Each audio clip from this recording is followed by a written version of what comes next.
Hi అండి, welcome back to my channel అండి, కీర్తి and blogs. అందరు ఎలా ఉన్నారండి? నేనైతే బాగున్నాను. సో ఇవాళ వచ్చేసి 2 అప్డేట్స్ ఉన్నాయండి డబుల్ బెడ్రూమ్ రిలేటెడ్. సో ఫస్ట్గా అయితే ఒక ఏరియాలో వచ్చేసి డబుల్ బెడ్రూమ్ పెండింగ్ వర్క్స్ అనేవి ఉన్నాయి. సో వీడియోలో కంప్లీట్గా వెళ్ళకముందు మీరు నా ఛానల్ని ఫస్ట్ టైం చూసినట్టయితే ప్లీజ్ అండి నా ఛానల్ని సబ్స్క్రైబ్ చేసుకోండి. ఒకవేళ మీకు ఈ వీడియో నచ్చినట్టయితే ప్లీజ్ అండి ఒక లైక్ అనేది కూడా చేయండి. ఇంకా హుజూర్ నగర్లో వచ్చేసి మనకి ఇంద్రమ్మ ఇల్లులు వర్క్ అనేవి చాలా ఫాస్ట్గా అనేది జరుగుతుందండి. సో అక్కడ మనం హుజూర్ నగర్లో చూస్తే కనుక మనకి టోటల్గా ఇంద్రమ్మ ఇల్లులు ఏవైతే ఉన్నాయో కట్టించడం 2160 ఇల్లులు అనేవి స్టార్ట్ అయ్యాయండి. ఇంకా మనకి కంప్లీట్ అయిన ఇల్లులు వచ్చేసి 1456 ఇల్లులు అనేవి కంప్లీట్ అయింది. అంటే 1456 ఇల్లులు అనేవి కంప్లీట్ అయినది.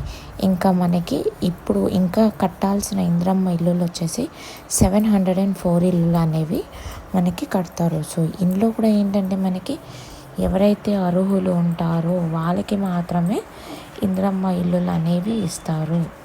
సో ఇంకా మనం నెక్స్ట్ చూస్తే కనుక నర్సాపూర్లో వచ్చేసి డబుల్ బెడ్రూమ్ గురించి పువర్ పీపుల్ ఎవరైతే ఉన్నారో, అంటే నిరుపేదలు ఎవరైతే ఉన్నారో వాళ్ళైతే వెయిట్ చేస్తున్నారండి ఎప్పుడైతే వీళ్ళకి డబుల్ బెడ్రూమ్ అనేది ఇస్తారనేసి.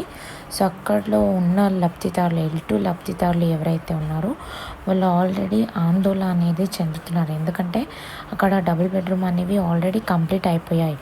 కొన్ని ఇల్లులు అనేవి కొన్ని వర్క్లు పెండింగ్ ఉండడం వల్ల ఎంపిక అనేది చేసిన తర్వాత కూడా అర్హులకి ఇల్లులు అనేది డబుల్ బెడ్రూమ్ అనేది ఇవ్వలేదు. సో అక్కడ ఏంటంటే అప్పట్లో ఇల్లు కట్టిన కొన్ని పెండింగ్ బిల్స్ అంటే 35 lakhs వరకు పెండింగ్ బిల్స్ ఏవైతే ఉన్నాయో అది పే చేయకపోవడం వల్ల వాళ్ళకి ఏంటంటే డబుల్ బెడ్రూమ్ అనేది కంప్లీట్గా వర్క్ అనేది అవ్వలేదు. అంటే విండోస్ కానీ కొన్ని కరెంట్ కనెక్షన్స్ అలాంటివి కానీ మిర్రర్స్ కానీ. సో వాళ్ళు ఏమంటున్నారంటే ఈ వర్క్స్ అనేవి ఫాస్ట్గా కంప్లీట్ చేసి అట్లీస్ట్ ఎవరైతే అర్హులు ఉన్నారో వాళ్ళకన్నా మనకి ఇప్పుడు ఏంటంటే నర్సాపూర్లో వచ్చేసి 256 మనకి డబుల్ బెడ్రూమ్ అనేవి ఉన్నాయి. అందులో కొన్ని పెండింగ్ వర్క్స్ ఉన్నాయి. సో ఇవన్నీ ఫాస్ట్గా బిల్ అనేవి పాస్ చేసి క్లియర్ చేసిన తర్వాత ఇల్లు అనేది పంపిణీ చేస్తే అక్కడ ఉన్న వాళ్ళకి కూడా యూసేజ్ అనేది చేసుకోవచ్చు అని అర్హులు అనేది రిక్వెస్ట్ చేస్తున్నారు. సో ఐ హోప్ మీకు ఈ వీడియో నచ్చింది అనుకుంటున్నానండి.